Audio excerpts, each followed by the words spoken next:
दोस्तों नमस्कार, मैं आपका भूपेंद्र नारायण सिंह अडानी फाइल से जुड़ी एक अहम खबर के साथ आईएनसी टीवी पर आपका स्वागत करता हूं।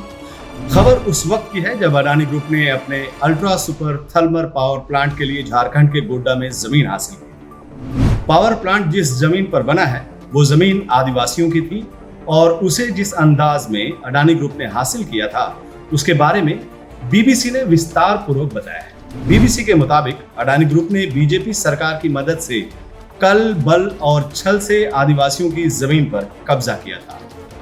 अडानी ग्रुप की गुंडई के बारे में बताते हुए पीड़ित लुखुमोई मुर्मी बीबीसी से कहती हैं कि हमने पावर प्लांट के लिए अपनी जमीन नहीं दी है, फिर जाने कैसे मेरी जमीन का अधिग्रहण हो गया।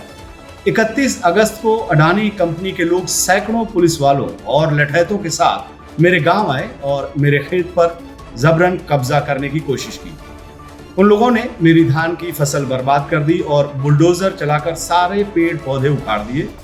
मैंने उनका पैर पकड़ा, फसल नहीं उजाड़ने की मिन्नतें की, लेकिन वो अंग्रेजों की तरह दमन पर उतरे थे। उन लोगों ने हमारी जमीन पर जबरन बाड़ लगा दिया, हमारे पुरखों के शमशान को तोड़कर समतल कर दिया। अडानी ग्रुप के इस पावर प्लांट के लिए माननीय मोदी जी खासतौर पर प्रयासरत थे।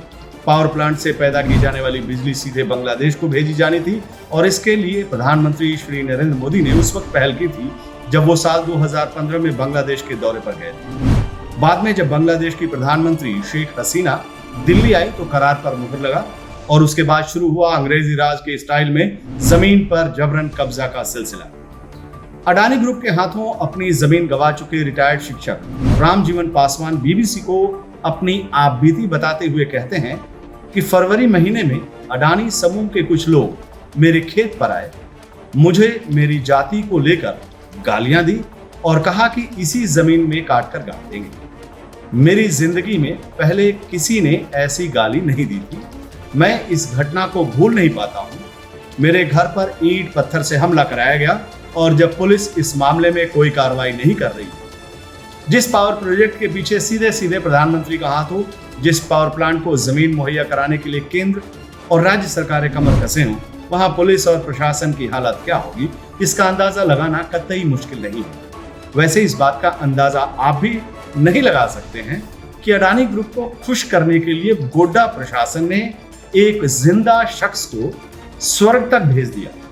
इस वाक्य के बारे में बीबीसी को बताते हुए पीड़ित गणेश पंडित कहते हैं कि मुझे अडानी के लोगों ने मार दिया, 3 बेटा है, 2 का ही नाम दिखाया और मेरी जमीन को मेरी सहमति के बगैर अधिग्रहित कर दिया। मैंने मुआवजे का पैसा नहीं लिया है, इसके बावजूद मेरी जमीन पर बाड़ लगाकर उसकी घेराबंदी कर दी गई। बीबीसी की ये रिपोर्ट उस वक्त याद दिलाती है जब देश पर अंग्रेजों का कब्जा था और देश कायदे कानून की जगह अंग्रेजों की मर्जी से चलता था। आज हम आजाद हैं, कहने के लिए देश कायदे कानून और संविधान से चल रहा है, लेकिन अडानी ग्रुप ने जिस अंदाज में अपने पावर प्लांट के लिए जमीन हासिल किया है उसे देखकर आप क्या कहेंगे? आपके जवाब का इंतजार है। नमस्कार।